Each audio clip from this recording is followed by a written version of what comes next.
اعوذ باللہ من الشیطان الرجیم۔ سورۃ البقرہ آیت نمبر 97 سے 101 تک انشاءاللہ آج ہم پڑھیں گے۔ بسم اللہ الرحمن الرحیم۔ قل فرما دیجئے من کان عدوا لجبریل، جو بھی دشمن ہے جبریل کا، فإنہ نزلہ علی قلبک بإذن اللہ، تو بس یقیناً اس اللہ نے اس کو نازل کیا ہے آپ کے دل پر اللہ کے حکم سے، مصدقا لما بین یدیہ، وہ تصدیق کر رہا اس کی جو اس سے پہلے ہے، وہدی وبشریٰ للمؤمنین، اور یہ سراسر ہدایت خوشخبری ہے مومنوں کے لیے۔ من کان عدوا للہ، جو بھی دشمن ہوگا اللہ کا، وملائکتہ، اور اس کے فرشتوں کا، ورسلہ، اور اس کے رسولوں کا، وجبریل ومیکال، جبریل اور میکائیل علیہ السلام کا، فإن اللہ عدو للکافرین، بس یقیناً اللہ تعالیٰ بھی ایسے کافروں کا دشمن ہے۔ وَلَقَدْ أَنزَلْنَا إِلَيْكَ آیَاتٍ بَيِّنَاتٍ، یقیناً ہم نے آپ کی طرف واضح کھلی آیات نازل کی ہیں۔ وَمَا يَكْفُرُ بِهَا، اور نہیں اس کا انکار کرے گا، إِلَّا الْفَاسِقُونَ، سوائے اس کے جو فاسق ہوں گے۔ أَوَكُلَّمَا عَاهَدُوا عَهْدًا، کیا جب بھی وہ کوئی عہد کرتے ہیں، عہد کرنا، نبذہ فریق منہم، تو ان میں سے ایک گروہ اس عہد کو پھینک دیتا ہے، بل اکثرہم لا یؤمنون، بلکہ ان میں سے اکثریت ایسی ہے جو ایمان ہی نہیں رکھتے۔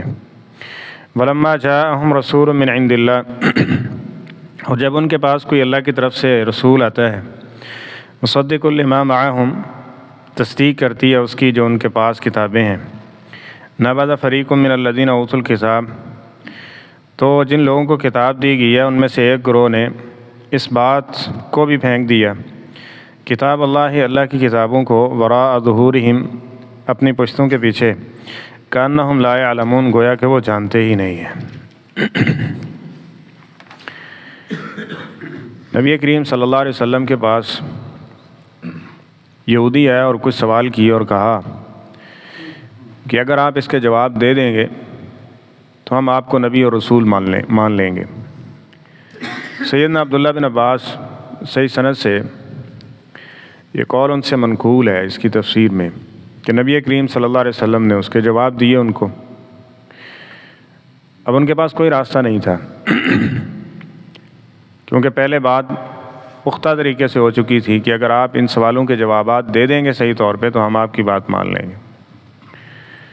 اب ماننا چاہیے تھا، تو انہوں نے ایک اور کہا کہ آخری سوال ہے، اس کا اگر آپ جواب دے دیں گے نا تو ہم مان لیں گے آپ کی بات۔ وہ کیا سوال ہے جی؟ آپ پر وحی کون سا فرشتہ لے کے آتا ہے؟ نبی کریم صلی اللہ علیہ وسلم نے فرمایا جبریل ہے۔ انہوں نے کہا نا نا نا نا نا، بس بھائی بات ختم ہو گئی ہماری، جبریل تو ہمارا دشمن ہے۔ اگر آپ کے پاس میکائیل وحی لے کے آتا نا تو پھر ہم نے مان لینا تھا۔ اگر آپ کے پاس، بات سمجھ رہے ہیں، عذر بہانے تراشتے تراشتے کہاں تک پہنچ گیا؟ مننا نہیں، اصل بات یہ ہے کہ ماننا نہیں ہے۔ گائے ذبح کرو، اینج اس طرح اس طرح۔ موسیٰ علیہ السلام کے ساتھ بھی یہی کیا، نبی کریم صلی اللہ علیہ وسلم کے ساتھ بھی وہی۔ دوسری طرف عبداللہ بن سلام ہے، چند سوال کیے، سوالوں کے جواب مل گئے، فوراً ایمان لے آئے۔ جن نے ایمان لانا تھا وہ ایمان لے آئے، اور جن نے ایمان نہیں لانا تھا نہیں جی بس یہ ہے ہماری خواہش، وہ میکائیل تو ہمارا جبرائیل جو ہے وہ تو ہمارا دشمن ہے۔ اگر میکائیل آپ کے پاس وہی لے کے آتا نا تو پھر ہم نے بات مان لینی تھی۔ حالانکہ موسیٰ علیہ السلام کے پاس اور بنی اسرائیل کے بھی جتنے پیغمبر ہیں ان کے پاس بھی وہی لے کر جبریل ہی آتے تھے، وہی تو جبریل ہی لے کے آتے تھے۔ اب انہوں نے کیا کہا، جبریل سے بھی کیوں دشمنی ہے آپ کی؟ انہوں نے کہا جبریل کو بھیجا گیا تھا، اللہ تعالیٰ نے بھیجا تھا یہ نبوت رسالت دے کے، اس نے جان بوجھ کے ہم سے دشمنی کی ہے، بنو اسرائیل سے نبوت کو نکال کے بنو اسماعیل میں لے گیا۔ اللہ نے کسی بنی اسرائیلی آدمی کو کہا تھا کہ اس کو جا کے آپ نے نبوت دینی ہے، تو اس نے ایسے کیا کہ ہم سے دشمنی کرتے ہوئے یہ نبوت ہم سے اٹھا کے نا بنو اسماعیل میں جا دی ہے، تو اس لیے یہ ہمارا دشمن ہے، تو ہم یہ آپ کی طرف یہ وہی لے کے آتا ہے تو دشمن کی بات ہم ماننے کے لیے تیار نہیں ہے۔ تو یہ سراسر کیا تھی؟ اب صاحب علم لوگ جو تورات کو جانتے تھے، انجیل کو جانتے، جس طرح آگے اللہ تعالیٰ بات ارشاد فرما رہے ہیں، ان کے ہاں بھی یہ سراسر کیا تھی؟ جھوٹ پر اور غلط پر مبنی بات تھی۔ تو اللہ تعالیٰ نے یہاں کیا ارشاد فرمایا؟ فرمایا آپ ان سے کہہ دو من کان عدوا لجبریل، جو بندہ جبریل کا دشمن ہے، فإنہ نزلہ علی قلبک بإذن اللہ، تو جبریل کو اللہ تعالیٰ نے آپ کے دل پر اس وحی کو نازل کرنے کے لیے بھیجا تھا۔ جبریل اپنی مرضی کرتے، اب فرشتے ساروں کے بارے میں یہ اصول ہے کہ لا یعصون اللہ ما امرہم، وہ تو اللہ کے حکم کی نافرمانی کرتے ہی نہیں ہیں، ان کو کیا ان سے خواہشات والی یہ چیزیں ہی ختم کر دی گئی ہیں، وہ ہمیشہ اللہ کی تسبیح تحمید اور اس کو راضی کرنے میں لگے ہوئے ہیں، ان کے اندر تو یہ چیزیں ہی نہیں ہیں۔ نافرمانی اور بغاوت وہ بندہ کرتا ہے جس کے سامنے یہ خواہشات، وہ سمجھتا ہے کہ نہیں ادھر فائدہ نہیں ادھر زیادہ ہوئے گا، تو وہ ایسا کرتا ہے، تو ان کے نزدیک تو یہ سسٹم ہی نہیں ہے۔ اور پھر جبریل وہ ہیں جو تمام فرشتوں کے سردار ہیں، تو وہ کس طرح اس کے حکم کی نافرمانی کر سکتے ہیں؟ کیا مفاد ان کا اس کے ساتھ وابستہ تھا کہ وہ وہی جو تھی وہ ادھر سے لے کے دوسری طرف چلے گئے۔ اور بعض کلمہ گو لوگ، ان کے اندر بھی یہ چیز ہے، وہ بھی اس طرح کا نا وہی جملہ ان کی نقالی کرتے ہوئے بولتے ہیں، کہتے ہیں اللہ تعالیٰ نے نا جبریل امین کو کہا تھا کہ آپ نے وہی لے کے جانی ہے جناب سیدنا علی المرتضیٰ رضی اللہ عنہ کی طرف، تو ان دونوں کی یعنی نبی علیہ السلام کی اور حضرت علی رضی اللہ عنہ کی شکل ملتی تھی، تو جبریل بھول گئے، بھول کے وہی جو ہے نا وہ محمد صلی اللہ علیہ وسلم کے پاس لے گئے، اصل نبی وہ ہیں، یہ تو بس کیا نام ہے وہ جبریل کی غلطی ہے جس کی وجہ سے محمد صلی اللہ علیہ وسلم کو معاذ اللہ نبوت مل گئی ہے۔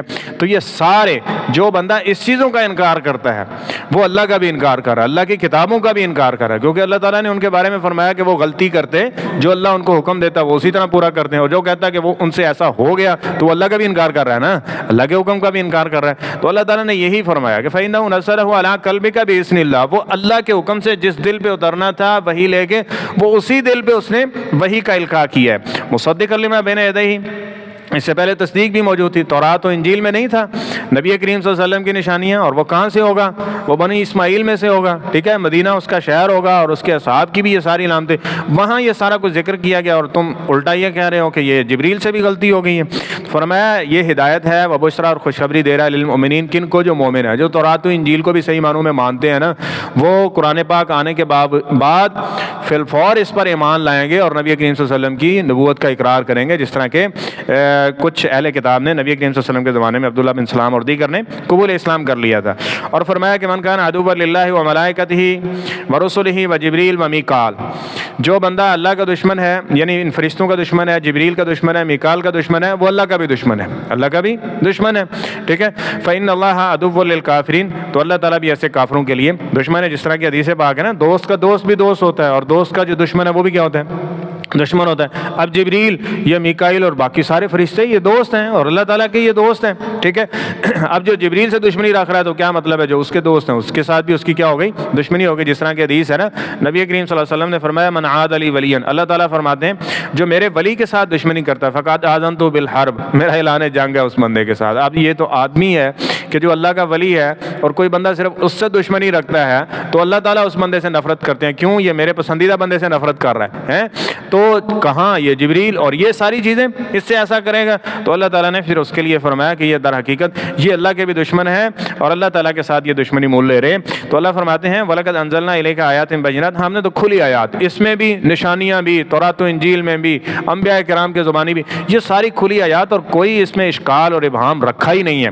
وَمَا يَكْفُرُ بِهَا إِلَّا الْفَاسِقُونَ، فتویٰ سنیے، یہ مولوی صاحب نہیں لگا رہے، یہ قرآن پاک کے ترجمے سے ہی یہ بات واضح ہے۔ فرمایا اس کتاب کا اور اس نبی کا انکار صرف وہی کرے گا جو حد درجہ فاسق ہوگا۔ وما یکفر بہا، نہیں ان باتوں کا، ان دلائل کا، ان چیزوں کا انکار کرتا الا الفاسقون، سوائے اس کے جو پہلے ہی حد درجہ گناہوں کے اندر لپٹا ہوا ہے۔ اب وہ کہاں اس کی طرف آئے گا؟ وہ اسی طرف جس طرف چل رہا ہے پھر اسی طرز کے اوپر چلتے ہوئے کیا کرے گا؟ انکار کرے گا۔ یعنی نہ ان نے تورات و انجیل کو مانا، نہ اپنے نبیوں کو انہوں نے ان کی اطاعت و فرما برداری کی، تو آپ کی بات، آپ پر نازل ہونے والے قرآن پاک اور آپ کی بات یہ کہاں مانیں گے؟ یہ ایک نسل در نسل اس طرح فسق و فجور کے اندر زندگی بسر کر رہے ہیں، جس کا سامنا آپ کو بھی کرنا پڑ رہا ہے۔ تو اب کلما عہدوا عہدا نبذہ فریق منہم، تعجب ہے ان لوگوں کے اوپر، جب بھی یہ کوئی عہد کرتے ہیں اس عہد کی نافرمانی، موسیٰ علیہ السلام سے عہد کیے، طور پہاڑ کو لا کھڑا کیا، عہد کیا، اس وقت بھی نافرمانی کی۔ اب نبی کریم صلی اللہ علیہ وسلم کے ساتھ بھی وعدہ کیا کہ اگر آپ اتنے سوالوں کے جواب دے دیں گے ہم آپ پر ایمان لیں گے۔ سوالوں کے جواب ہو گئے، اب ایک اضافی چیز لا کے خود اپنی طرف سے بہانہ بنا لیا کہ جی میکائیل لے کے آتا وہی تو پھر ہم نے ماننا تھا، اب یہ جبریل ہے یہ لے کے آیا تو لہذا اس لیے نہیں مانے گے ہم۔ تو اللہ تعالیٰ فرماتے ہیں بل اکثرہم لا یؤمنون، بلکہ ان میں سے اکثریت ایسی ہے جو ایمان ایمان تو عمل کا نام ہے، صرف دعویٰ کر لینا یہ ایمان تو نہیں ہے نا۔ اب وہ کہتے تھے ہم تورات کو مانتے ہیں، انجیل کو مانتے ہیں، انبیاء کرام جو بنی اسرائیل کے ان کو مانتے ہیں، اللہ فرماتے ہیں نہیں مانتے۔ اس طرح بہت سارے مسلمان بھی ایسے ہیں کہ جو کہتے ہیں کہ ہم اللہ کو مانتے ہیں، اللہ رسول کو مانتے ہیں، لیکن ایک بھی نہیں مانتے اللہ رسول کی، اور نافرمانی کر رہے ہیں، بغاوت کے اندر کھڑے ہوئے ہیں ایسے لوگ۔ اور بعض لوگوں نے تو یہ چکمہ دینے کی کوشش کی حضرت، یہاں تک دیکھیں کس قدر دھوکہ دینے کی جو ہے لوگوں نے کوشش کی۔ کہتے ہیں جس نے کلمہ پڑھ لیا وہ شرک کر ہی نہیں سکتا، وہ شرک کر ہی نہیں سکتا، ٹھیک ہے، توڑ مروڑ کے اپنا معنی مفہوم ذکر کرتے ہیں۔ حالانکہ سورہ یوسف میں اللہ تعالیٰ نے علل اعلان یہ ذکر کیا وما یؤمن اکثرهم باللہ الا وهم مشرکون، اکثریت جو ایمان کے دعوے دار ہے وہ مشرک ہیں۔ اب کیا کہیں گے قرآن پاک کی اس آیت کا؟ تو مطلب یہ ہے کہ دیکھا جاتا ہے عمل کو۔ ایک بندہ کلمہ پڑھے اور بتوں کو پوجا کرے وہ مشرک ہوگا؟ ہاں جی وہ ہوگا۔ اچھا قبر کی پوجا کرے تو وہ نہیں ہوگا۔ عجیب بات ہے حضرت، ہے وہ تمہارے بتائے ہوئے تھان اس کو پوج لے تو وہ ٹھیک ہے، اگر وہ کسی دوسرے کو پوج لے، جی عیسیٰ علیہ السلام کی عبادت کر لے تو مشرک ہوگا کہ نہیں ہوگا کلمہ پڑھنے کے؟ ہاں جی جو وہ مشرک تو ہوگا۔ عزیر علیہ السلام کی پوجا کرے کلمہ پڑھنے کے باوجود تو وہ کیا ہوگا؟ مسلمان ہوگا؟ کہتے نہیں ہوگا جی حضرت، وہ کیونکہ عزیر علیہ السلام کی پوجا کر رہا ہے۔ اچھا نبی کی پوجا کرے تو اس پہ شرک ثابت ہوگا اور وہ شرک کرنے والا ہوگا، اور نبی کے علاوہ کسی امتی کی پوجا کر رہا ہے، اس کی عبادت کر رہا ہے، اس کے سامنے جھک رہا ہے، تو یہ نہیں جی یہ شرک کر ہی نہیں سکتا ہے نا، یہ فلاں ہے یہ فلاں ہے، وہی طویلیں کریں گے تو یہ قرآن پاک پڑھیں یہ آنکھیں کھول رہا ہے، اور یہ سارا ایک جو طریقہ ہونا چاہیے نا ایک مسلمان کا اس کو واضح کر رہا ہے، اور ساتھ میں تنبیہات بھی کر رہے ہیں کہ بد نصیب اور فاسق اور لا یؤمنون والے جو لوگ ہیں نا ان کی یہ نشانیاں ہوا کرتی ہیں، اس سے اپنے آپ کو محفوظ رکھیے گا۔ اور اسی طرح اللہ فرماتے ہیں وَلَمَّا جَاءَهُمْ رَسُولٌ مِّنْ عِندِ اللَّهِ، جب بھی ان کے پاس کوئی رسول وحی لے کے آتا تھا، پیغام لے کے آتا تھا، مصدقا لما معهم، اور اس کی تصدیق پہلے سے ہی موجود ہوتی تھی، پہلے سے ہی پہلا نبی پہلی کتاب اس میں اس کی نشانیاں یہ ساری چیزیں موجود ہوتی تھیں، اس کے باوجود بھی کیا کرتے ہیں نبذ فریق من الذین اوتوا الکتاب، کتاب تھامے ہوئے ہیں، کتاب کا اقرار کر رہے ہیں، کتاب کو ماننے کا اعلان کر رہے ہیں، اس کے باوجود بھی اللہ کے عہدوں اور وعدوں کو کیا کر دیتے ہیں پھینک دیتے ہیں، اپنی من و منشا اور مرضی کے خلاف کوئی بات آ گئی اس کا انکار کر دیا اور چھوڑ دیا کتاب اللہ وراء ظہورہم، وہ پڑھی ہے جس طرح کے کانہم لا یعلمون، گویا کہ وہ کتاب کو جانتے ہیں، اس مسئلے کا علم ہی نہیں ہے، اس طرح سے وہ اس کی نافرمانی کرتے ہیں۔ تو اس لیے یہ جو عذر بہانے تراش کے قرآن و سنت سے اعراض کرنے کی اور اس طرح کی یہ عادت ہے یہ ایک بری عادت ہے، اور انسان کو بڑے بڑے یہ دیکھیں یہ انسان کو کہاں تک لے جا سکتی ہے۔